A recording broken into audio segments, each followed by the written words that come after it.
Өмірден өтіп, жұмаққа жетіп, жайланғандар қаншама. Анасын сағынғандарға арнайы сағыныш басатын жырым.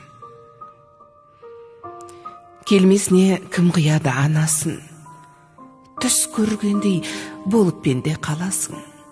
Анаң ғана мәңгі өмір сүрердей жаулайды екен перзентінің санасын.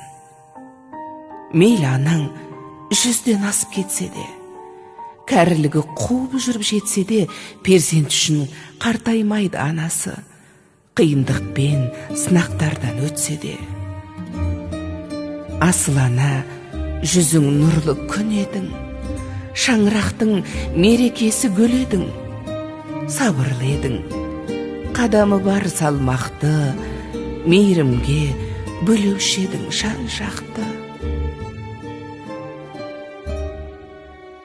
Барлық балам болса екен деп қасыңда, барлықтарын теңеп қойып асылға, бәрін бірдей көре алатын анашым, жасыңызды жетсе де бек ғасырға.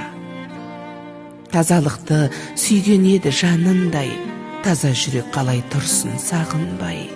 Сағынамыз, езеуреген кезіңді жүр алмаймыз, бұл тағдырға бағынбай. Кеттің ана, жұмағыңа білеміз, дұға тілеп еске алып жүреміз. Ақжаулығың исіңізді сіңдірген, соны иіскеп, аңсап кейде жүреміз. Даусың сенің естілгенде жібідік, сол даусыңды іздеп жаным түңілдік.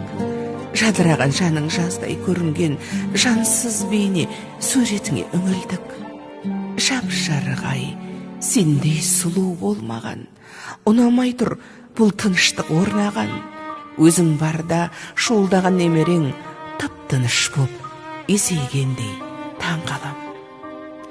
Анашаным, ақ жүрегің кең еді-ау, қиналсаң да еш білдіргің келмеді-ау.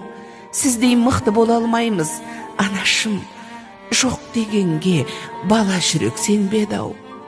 Жаным, анам, жалған өмір мәңгі емес, пәк жүзіңдей елестеді таң елес.